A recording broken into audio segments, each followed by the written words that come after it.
शंकर प्राणवल्लभे ज्ञानवैराग्य सिद्ध्यार्थम भिक्षाम दे च पार्वती माता च पार्वती देवी पिता देवो महेश्वरः बंधवा शिवभक्ता स्वदेशो भुवनम।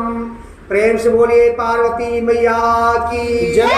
प्रेम से बोलिए सत्यनारायण भगवान की जय। ये मलमास का समय हर महीने के देवता अलग अलग होते हैं, लेकिन मलमास में 33 देवता जो होते हैं, 33 देवता पूरे मलमास में एक महीने में साथ में रहते हैं, इसीलिए मलमास में विशेष कार्य किए जाते हैं। तो आइए भगवान सत्यनारायण कथा पर ध्यान देते हैं। उत्तम अति रमणीक एको तीरथ नैमिषाण, और जिसने वह देखा तिने बारी बारी है प्रणाम। तब वह सूत जी करते थे जो एक महान ब्रह्मज्ञानी थे, जग में प्रसिद्ध विद्वान बड़े नहीं वह साधारण प्राणी थे। शिक्षा सुधर्मी शास्त्रों की देना था उनका काम सदा, लो समझ पूर्ण योगी उनको जपते थे प्रभु की नाम सदा। सदैव भगवान का ध्यान करना, लोगों को अच्छी अच्छी शिक्षा देना, ये सूत जी महाराज का काम था। आज नैमिष तीर्थ में 88,000 ऋषि लोग इकट्ठा हुए और सूत जी से कहते हैं, हे सूत जी महाराज, आज ऐसी कोई कथा सुनाओ जिसको सुनने मात्र से कल्याण हो। सूत जी ने कहा, हे ऋषियों, तुमने बड़ी उत्तम बात पूछी है। जिस व्रत को करने से, जिस व्रत को सुनने से तमाम प्रकार के फल प्राप्त होते हैं, वह मैं तुमसे कहता हूं सुनो। हमने भी एक दिन नारद जी से पूछा था और नारद जी ने जैसा कहा था वैसा मैं तुमसे कहता हूं सुनो। एकदा नारदो जोगी पुनाग्रा कांक्षया पर पाछ मुनिया सर्वे श्रोतम पौर्कम कलु। एक बार नारद जी सभी लोकों में घूमते घूमते पृथ्वी पर आते। जब यहाँ पर आते क्या देखते हैं, सभी मनुष्य उन्हें दुखी दिखाई देते हैं, कोई सुखी नहीं दिखाई पड़ता है। कोई न कोई प्रकार का रोग लगा हुआ है, कोई न कोई प्रकार का दुख लगा हुआ है। नारद जी ने देखा एक ऐसा संसार है, एक ऐसा लोक है, यहाँ पर सभी लोग दुखी दिखाई पड़ते हैं। तो अमित दुखी नारद हुए ऐसी दशा निहार, और किसी प्रकार हो या सुखी करने लगे विचार। सोचा मैं कौन सा उपाय करूं जिसके द्वारा इन लोगों के दुख दूर हो जाए। ऐसा मन में सोच करके कुछ देर वहां पर खड़े रहते हैं और फिर वहां से चल देते हैं। कुछ समय सोचते रहे खड़े, फिर एकदम नारद आए हैं वैकुंठनाथ के द्वारे पर, वैकुंठपुरी जा छाए। यदि भगवान के दरबार पहुंच जाते हैं, वैकुंठ धाम पहुंच जाते हैं, क्या देखते हैं, भगवान विष्णु दिव्यासन पे आसीन भई छवि भारी थी, जिसका वर्णन किया था बाई दिस कमला प्यारी थी। लक्ष्मी जी चरणों की तरफ विराजमान थी। भगवान शेषनाग की सैया पर भगवान को नारद जी ने देखा, बार बार प्रणाम किया। भगवान ने कहा, हे नारद, तुम्हारे मन में क्या है, बहुत दुखी दिखाई पड़ते हो। तो मन अपने की बात जब नारद ने दी खोल, तब कमलापति इस तरह उठे मुदित हो बोल। जब अपने मन की सारी बात बता दिया कि प्रभु मैं मृत्युलोक से आ रहा हूं, वहां पर सभी मनुष्य दुखी दिखाई देते हैं, कोई उपाय बताइए जिससे उनका दुख दूर हो जाए। भगवान ने कहा, नारद, ये मृत्युलोक है, यहाँ पर हम दुख भोगने के लिए पैदा होते हैं, लेकिन जब तुमने पूछा है बताता हूं कि 14 भुवन एक पति होई, अब भूत ज्योतिष सब कोई। 14 लोकों का एक स्वामी है, अगर उसकी पूजा की जाए तो सारी मनोकामना पूरी होती। भगवान की बात सुनकर के नारद जी ने कहा, प्रभु किम फलम किम विधानम चा कृतेव किम व्रतम, इस व्रत का क्या फल है, क्या विधान है, ये व्रत कब करना चाहिए, कैसे करना चाहिए, यह सब विस्तार से सुनना चाहता हूँ। भगवान ने कहा कि 14 लोक के स्वामी वो है सत्यनारायण भगवान। सत्य का मतलब झूठ ना बोलना, नर का मतलब मनुष्य, नारायण मतलब आत्मा। मनुष्य अपनी आत्मा से झूठ न बोले, धूप दीप नैवेद्य जो हो पावे भगवान को अर्पण करे, यही भगवान सत्यनारायण की पूजा है। और ये व्रत किसी भी दिन किसी भी समय धर्म प्राण होकर के भाई बंधुओं बुला करके विधि के साथ भगवान जी की पूजा की जाए। ये दुख को दूर करने वाली, धन धान्य को बढ़ाने वाली, संतान को देने वाली, सब स्थान पर विजय प्राप्त करने वाली, ऐसा ये व्रत है जिसको सुनने से तमाम प्रकार के फल प्राप्त होते। नारद जी ने कहा प्रभु आप धन्य हैं। आकर के सूत जी से कहते हैं, सूत जी 88,000 ऋषियों से इस व्रत के बारे में बताते हैं। 88,000 ऋषि लोग बहुत प्रसन्न होते हैं। इसी रेवा खंडे व्रत कथायाम प्रथमो अध्याय समापन शुक्र भगवान की जय।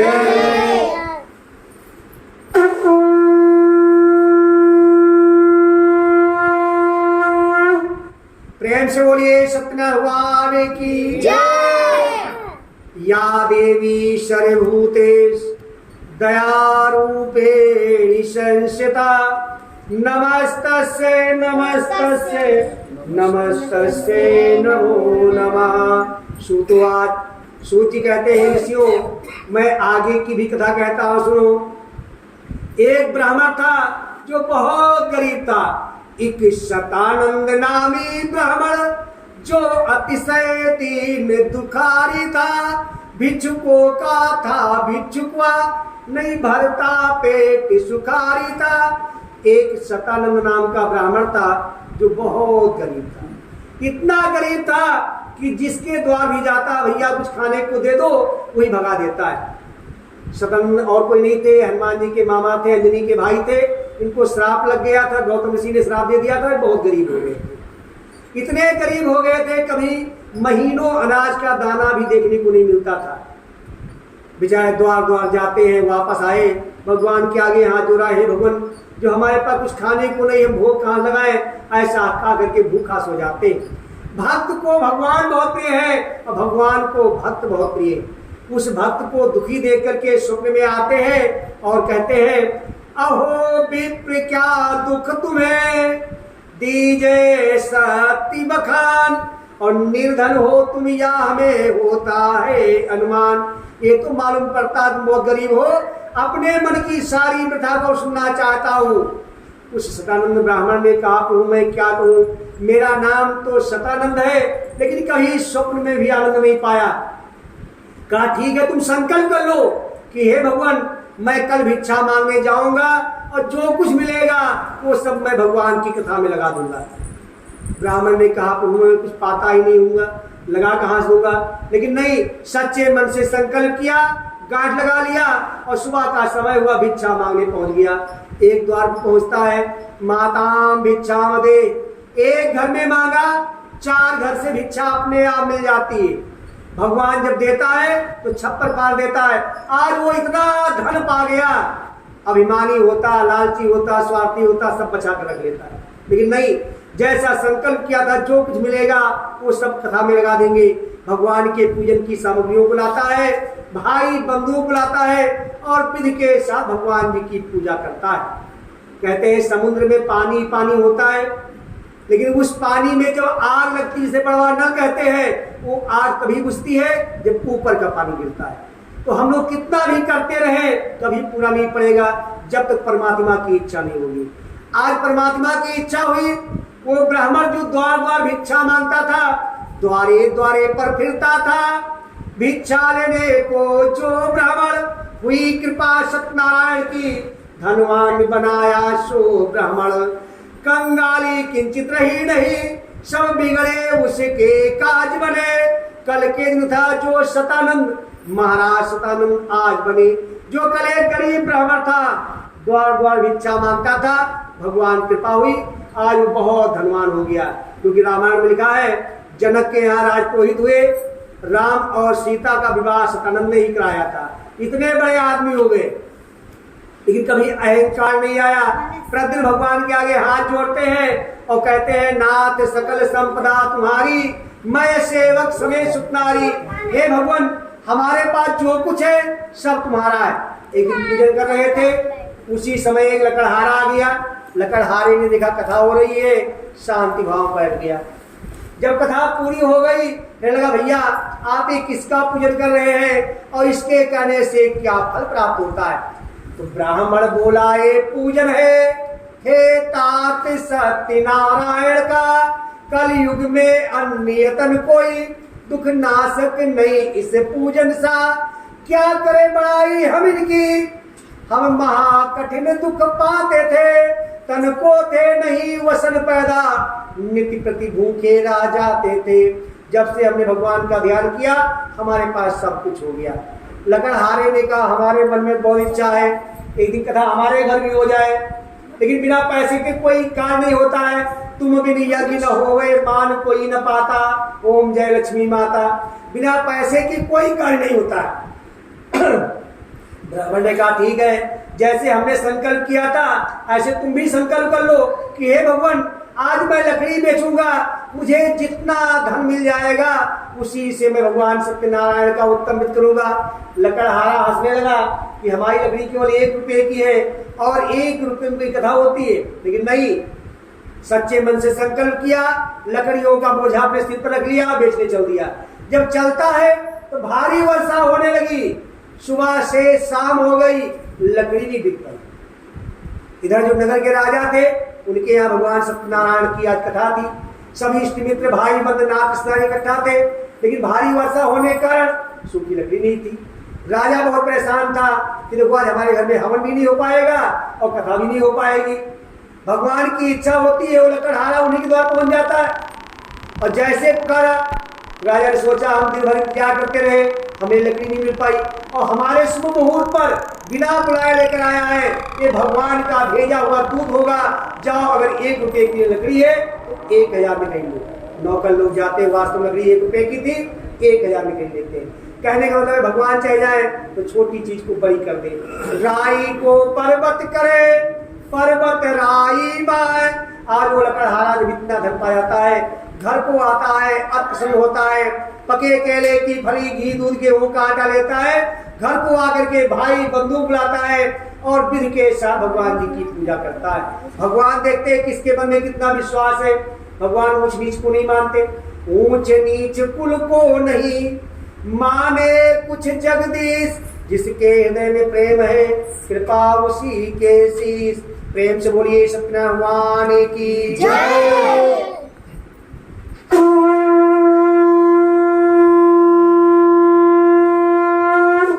प्रेम से बोलिए सत्यनारायण भगवान की जय। ओम कर्पूर गौरम करुणावतारम संसारी सारम भुजगेन्द्रियारम सदा वसंतम हृदयारविंदे भवं भवानी सहितं नमामि। सूतोवाच, सूत जी कहते हैं ऋषियों मैं आगे की कथा कहता हूँ सुनो। एक राजा था जिसका नाम था उल्कामुख, अपनी पत्नी के साथ गंगा नदी के किनारे पर हाथ जोड़ करके भगवान सत्यनारायण की पूजा कर रहा था। उसी समय वहां पर व्यापार के लिए बहुत सा सामान लेकर के एक वैश्य जो है निकल रहा था। क्या देखता है राजा गंगा नदी के किनारे पर पूजन कर रहे हैं, सोचा इतने बड़े राजा ये किसका पूजन कर रहे हैं, नाव को रुकवा देता है, जाकर वहां देखता है और राजा को देखकर प्रणाम करता है, कहता है राजन आप ही किसका पूजन कर रहे हैं। तो राजा ने कहा पूजन श्री सतदेव का है सब मंगल मूल, और फल देते हैं वह उसे जो दे इनको फूल। ये भगवान सत्यनारायण की पूजा है, जो भगवान को फूल चढ़ाता है भगवान उसको फल देते हैं। भगवान हम राजा बने हैं तो भगवान की इच्छा से, हमारे घर में जो धन दौलत है ये सब भगवान की इच्छा से, हमारे जो संतानें पैदा हुई है ये सब भगवान की इच्छा से। तो वैश्य ने कहा अगर संतान दे दे तो हम भी मनौती मानते हैं, हम भी भगवान का सत्यनारायण का पूजन करेंगे। राजा ने कहा अगर मनौती मानते हो तो पूरा जरूर कर देना।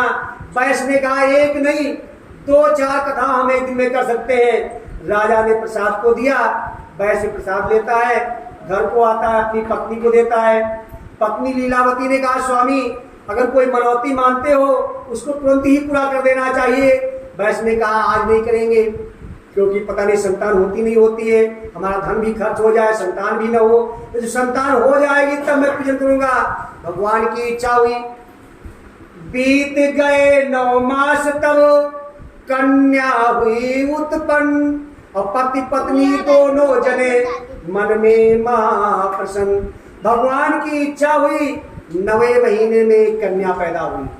उस कन्या को देख करके वैश्य बहुत खुश हुआ, तमाम उत्सव किया, उसका नामकरण किया, उसका नाम कलावती रखा, क्योंकि वो चंद्रमा की कलाओं के अनुसार बढ़ रही थी। जब नामकरण हो गया तो पत्नी ने कहा, स्वामी आपने जो मनौती मानी थी उस कथा को अब तो कर दीजिए। तब वैश्य कहता क्या है, और इस सुता जन्म के झगड़ों में बेरुपये हुए अपार प्रिय, भगवान के पूजन का कुछ दिन पीछे हम करें विचार प्रिय। जब ब्याह करेंगे कन्या का तब पूजन भी कर देंगे हम, यदि खर्च के ऊपर खर्च करें तो कैसे आगे बढ़ पाएंगे हम। अगर हम बराबर पूजा पाठ में लगाते रहेंगे तो आगे कैसे बढ़ पाएंगे। जब ब्याह करेंगे तब कर देंगे। भगवान की इच्छा हुई, वो कलावती कन्या दिन प्रतिदिन बढ़ती गई। कुछ दिनों के बाद विवाह की योग्य हो गई। एक दिन दूतों से मंत्रणा किया, विवाह करने की ठान दिया, कन्या दान कर दिया, दामाद को भी घर में रखा। मन में सोचा अभी तक हम अकेले कमाते थे तो इतने बड़े आदमी हो गए, अब 2 लोग कमाएंगे और बड़े हो जाएंगे। जब कर विवाह निश्चिंत हुए, लाला मन मोद मनाए हैं, तब कलावती की माता ने ये वचन विनीत सुनाए हैं। जब विवाह करके छुट्टी पा गए तो लीलावती ने कहा, स्वामी आपने जो मनौती मानी थी उस कथा को अब तो कर दीजिए। जब किसी के पास कोई दिक्कत होती है तो भगवान जी का ध्यान करता है। वैश्य कहता क्या है, हे प्रिय तुम्हारे मुख से ये कैसे ये बात निकलती है, सोचो तो पूजन की इस अवसर पर क्या चलती। अरे इसमें क्या रखा है। और जैसे कहा क्या रखा है, क्योंकि प्रभु जी ने उसे दिया साप तत्काल, और छल का फल तुमको मिले पावे कष्ट कराल। हे वैश्य तुमने धोखा दिया है, जाओ इसका फल मिलेगा। आज भगवान खुश है तो हमारे सारे कार्य बढ़िया बन रहे, और कल भगवान नाराज हो गए तो हमारे सारे कार्य उल्टा हो जाते हैं। अब वैश्य का गांव में रहना दुश्वार हो गया। अपने दामाद कहता, भैया चलो बाहर चल के व्यापार करते हैं। दामाद को ले लिया और राजा चंद्रकेत राज पहुंच गया। शाम का समय था, सो गया। रात्रि में राजा के यहाँ चोरी हो गई। चोरों ने धन को लाकर के वैश्यों के पास रख दिया और अपना छिप गए। राजा का रखा हुआ धन देख करके दोनों को पकड़ करके ले गए। महाराज यहाँ 2 चोर है जो दिन में व्यापार करते रात में चोरी करते। अब वैश्य रोता है, कहता है, महाराज हम बड़िक हैं, करते हैं व्यापार, हम नहीं कहना जानते चोरी का दुष्कार। महाराज हमने कोई चोरी नहीं किया है, हम व्यापारी हैं। लेकिन राजा ने उनकी एक भी बात नहीं सुनी। दोनों डाले जेल में, छीन लिया सम्मान, सारा धन छीन लिया, दोनों को जेल में डाल दिया। 2 ही लोग कमाने वाले थे, जेल चले गए। घर में क्या होता है, ससुर और दामाद यहाँ पावे कपटी कठोर, यहाँ थाली लोटा सभी घर से ले गए चोर। घर में चोरी हो गई, जो कुछ घर में था सब चोर चुरा ले गए। शारीरिक मानसिक भूख प्यास और अन्न की चिंता में कलावती लीलावती द्वार द्वार भीख मांगने वाली हो गई। एक दिन कलावती कन्या भिक्षा मांगने गई हुई थी।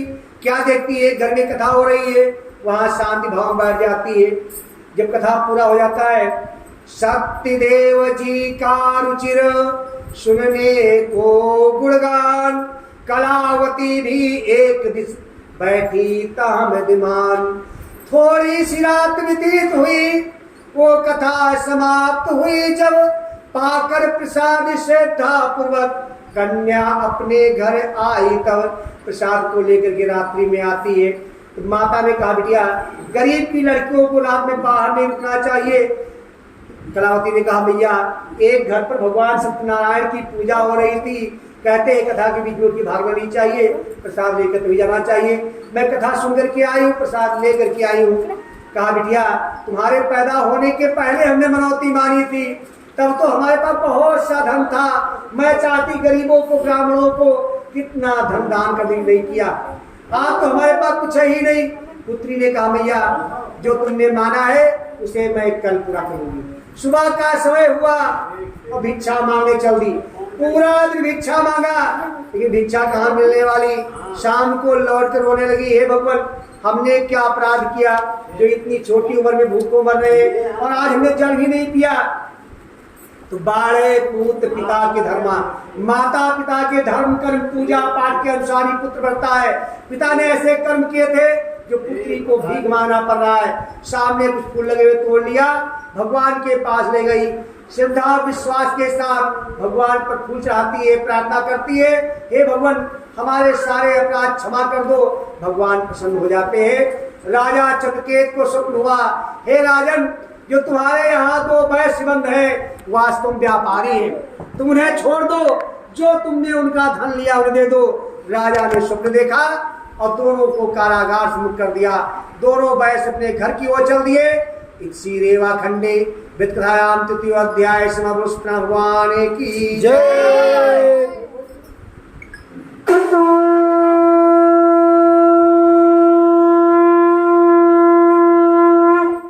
प्रेम से बोलिए सत्यनारायण भगवान की जय, शंकर भगवान की जय। ओम नागेंद्रहाराय त्रिलोचनाय भस्मांगराय महेश्वराय नित्याय शुद्धाय दिगंबराय तस्मै नकाराय ओम नमः शिवाय। सूत जी कहते हैं राजा ने इतना धन दिया था कि वैश्य का अहंकार और बढ़ गया। अपने दामाद कहता भैया देखो जेल में रहे कोई काम भी नहीं पड़ा, कितना धन पा गए हैं, अगर कुछ दिन जेल में और रहते तो और धन मिल जाता। ऐसे बात कर ही रहे थे, क्या देखते हैं सामने इसको एक ब्राह्मण चला रहा है। सोचा ये ब्राह्मण कहाँ से आ गया, अभी कुछ मांगेगा। और जब ब्राह्मण आता है तो कहता भैया तुम्हारी नाव में क्या भरा हुआ है। तो सुने साधु के प्रश्न को हुआ बुद्धि का अंत, समझे आज जाली कोई बन करे आया संत। सोचा कोई जाली ब्राह्मण होगा, ऐसे मांगने आया होगा। अगर वास्तविक ब्राह्मण है तो बगैर बुलाए आप घर में कभी नहीं आएगा, जब आप उसका आवाहन करेंगे तभी आएगा, ऐसे नहीं आएगा। सोचा ये जाली ब्राह्मण होगा जो मांगने आता होगा। आपको पूछते हैं कि आपको धन लेने की इच्छा है, हमारी नाव में केवल बेल पत्ते भरे हुए, तुम्हारा वचन सत्य हो कहा करके वहां से कुद्दू जाकर के एक पेड़ नीचे बैठ गए। उस ब्राह्मण रूपी भगवान की जाने के बाद वैश्य ने सोचा चलो अच्छा हुआ कुछ देना नहीं पड़ा। और जब पीछे मुड़ करके नाव को देखता है तो नाव में बेल पत्ते ही दिखाई पड़ते हैं। तब तो वह रोने लगा, हे भगवान सब क्या हो गया। सोचा हमने आज तक कोई गलत काम नहीं किया, हमने अभी झूठ बोला है इसलिए ऐसा हुआ है। उन्हीं के पास चलते हैं तो मनोकामना पूरी होगी। वहां पहुंचता है, बार बार दंड के समान गिरता है, हे भगवान मुझे क्षमा कर दो, वास्तव भगवान थे। कहा हे वैश्य तुमने कोई मनौती मानी थी जिसको आज तक नहीं किया। वैश्य रोने लगा, आप मुझे क्षमा कर दो, मैं भूल गया था। क्योंकि हमारे ऊपर दोष लग जाते हैं, एक होता है देव दोष, एक होता है पितृदोष, एक होता है पितृदोष। देव दोष से तो हम भगवान की आराधना पूजा पाठ करके छुट्टी पा जाते हैं, ठीक हो जाते हैं। पितृदोष से गया चारों धाम गया है हम ठीक हो गए। लेकिन अगर पितृदोष लग गया तो उस दोष से कभी मुक्ति नहीं पाते। तो सोचा कहा भैया मुझे क्षमा कर दो, भगवान मुझे क्षमा कर दो। बार बार दंड के समान गिरता है, वास्तव भगवान थे। कहा हे वैश्य तुमने कोई मनौती मानी थी जिसको आज तक नहीं किया। वैश्य रोने लगा।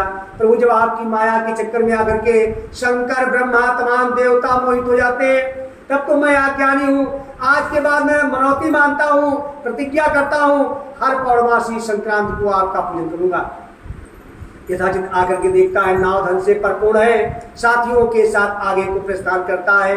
जब नगर के निकट पहुंच जाता है दूत को घर भेजता है। जब दूत घर जाता है क्या देखता है, कलावती और लीलावती भगवान सत्यनारायण की पूजा कर रही है। दुख की मारी थी, बहुत ध्यान से पूजन कर रही थी। और जैसे दूत आता है कहता है कि सेठ जी तमाम धन लेकर के अपने दामाद के साथ आ चुके। बस इतनी बात सुना, पुत्री से कहा बिटिया तुम बैठना पूजन करना, मैं जाती हूँ तुम्हारे पति को और अपने पति को लेकर आती हूँ। पुत्री ने सोचा हमारा पति पहली बार आए। प्रेम विवश प्रिय सज्जनों ऐसी मति हुई भंग, प्रभु की पूजा के सभी भूल गई वो ढंग। ये भूल गए मैं कहाँ बैठी हूँ, क्या कर रही हूँ। पूजन को छोड़ अधूरा ही झट घर से निकल चली युवती, पति के दर्शन की ममता ने बतवारी कर दी कलावती। अपमान निहारा अपना आया दया को ख्याल हुआ, नारायण की इच्छा पूर्वक कन्या को कष्टकाल हुआ। कथा को बीच में छोड़ दिया, अपने पति के पास चल दी, बहुत खुश थी, अभी मैं अपने पति से मिलूंगी। इतना खुश थी जिस समय घाट पर वह पहुंची, लाला तो नाव से उतर पड़े, युवती के कंठ उतरने को नौका में तब तैयार खड़े। नहीं उतर सके इतने ही में हो गई अचानक बात नहीं, देखते देखते नौका भी जल में एकदम डूब गई। नाव घुमड़ी और आंखों के सामने नीचे बैठ गई। अपने पति को अपनी आंखों के सामने मरता हुआ देखकर लगी, हे भगवान ने सब क्या कर दिया, हमारे पति को हमारी आंखों के सामने मार दिया। बन जाने पर कोई नहीं कहता भगवान ने हमारा काम बना दिया, अब बिगड़ जाता है भगवान ने हमारा बर्बाद कर दिया।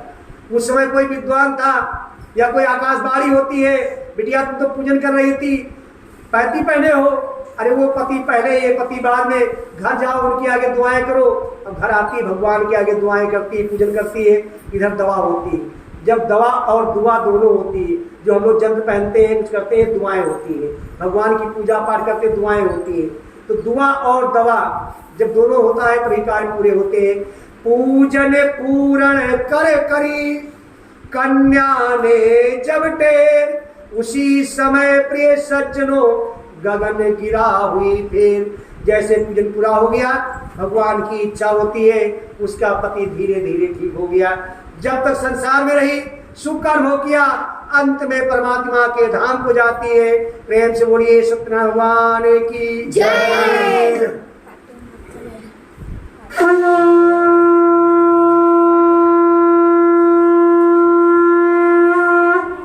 प्रेम से बोलिए शंकर भगवान की जय, पार्वती मैया की जय, सत्यनारायण भगवान की जय। प्रथम शैलपुत्री, द्वितीयं ब्रह्मचारिणी, तृतीयं चंद्रघंटा, कुष्मांडा चतुर्थकम, पंचम स्कंद माता, षष्ठम कत्यानी च, सप्तम कालरात्रि, महागौरी च, अष्टम नवम सिद्धात्री च, नौ दुर्गा प्रकीर्ता। सूतो आज सूत जी कहते हैं एक राजा था जो जंगल में गया हुआ, क्या देखता है कुछ बच्चे बैठे हुए भगवान सत्यनारायण की पूजा कर रहे हैं। बच्चे कभी पूजा नहीं करते, बच्चे झूठूमाना खेल खेलते हैं। पूजा झूठूमाना हो या असली हो, लाभ उतने मिलता है। आग में जानबूझ पाँव पड़ जाएगा तो जल जाएगा, और अनजान पड़ जाएगा तो जल जाएगा। राजा अहंकार के बस न वहां जाता है, न भगवान को प्रणाम करता है, दूर चबूतरे पर बैठ गया। बच्चों ने प्रसाद को लिया और कहा महाराज शक्ति देव पूजन किया हमने वन में आज, तिसका शुद्ध प्रसाद दिया लीजिए श्री महाराज। महाराज जी भगवान सत्यनारायण का प्रसाद है, इसको ले लीजिए। ग्वालों के वचन सुने न अपने, मन में तत्व विचार किया, बालक है नीच कुलों के दिन का मैंने प्रसाद लिया। अपने कुल की बढ़ी हुई मर्यादा सभी घट जाएगी, नहीं मान रहेगा राजाओं में, सारी दुनिया नीच खाएगी। सोचा अगर प्रसाद ले लेंगे सब लोग कहेंगे राजा कितना नीच था, नीच बच्चों का प्रसाद ले लिया। हमें किसी का भी प्रसाद हो कभी छोड़ना नहीं चाहिए, चाहे जिसका प्रसाद मिल रहा हो प्रसाद को ले ले, अपने मस्तक से लगाएं, खाने योग्य तो खा ले, वरना किसी पर बच्ची खिला दे, ना ही नहीं कर सकते। राजा ने प्रसाद को छोड़ दिया, उसी पेट पर दो प्रेत रहते थे, देखा वो रखा हुआ प्रसाद उठाया मुंह में डाला, वो प्रेत योनि से मुक्ति पा गए। कहा राजन कहाँ जा रहे हो, तुम्हारे महल में तुम्हारे सारे बालक दब गए। राजा दौड़ता हुआ महल पहुंचता है, क्या देखता है महल में हाय हाय मची है। पाया है जब महल में होता हाहाकार, आंगन में ही भूमिपति खाकर गिरे पचार। हे भगवान ये सब क्या हो गया। सोचा हमने आज तक कोई गलत काम नहीं किया, हमने अभी भगवान का प्रसाद छोड़ा है, इसलिए हमें ऐसा दिखाई पड़ता है। उन्हीं बच्चों के पास आया, मिलकर के पूजन किया, उनका दिया हुआ प्रसाद सभी बालकों के मस्तक लगाता है। भगवान की इच्छा होती है, सभी बालक धीरे धीरे ठीक हो जाते, क्योंकि ईश्वर के यहाँ ना कोई ऊंचा है ना कोई नीचा है। ईश्वर के यहाँ है नहीं ऊंच नीच का ज्ञान, और सतगुरु जिसके उर बसे बस उसका कल्याण। जो अपना कल्याण चाहो तो तत्काल। अगर हम लोग अपना कल्याण चाहते हैं तो बच्चों को भी सिखावें कि भैया अभिवादन शीलस्य नित्यम वृद्धोपसेविना चत्वार तस्वर्धन्ते आयु विद्या यशोबलम। अपने से बड़े बूढ़ों को प्रणाम करें, घर से निकले घर को प्रणाम करें, गाड़ी बैठे गाड़ी प्रणाम करें, तो इससे हमारी कभी अल्प मृत्यु नहीं होगी। कथा कहने वाले पंडित सर्वेश कुमार मिश्रा, कांवरिया मंडल अध्यक्ष, मिलने का पता ज्योतिष कार्यालय भगोली। किसी को भी कथा कराना है एडवांस लिखवाने पर कथा होती है। प्रेम से बोलिए सत्यनारायण भगवान की जय।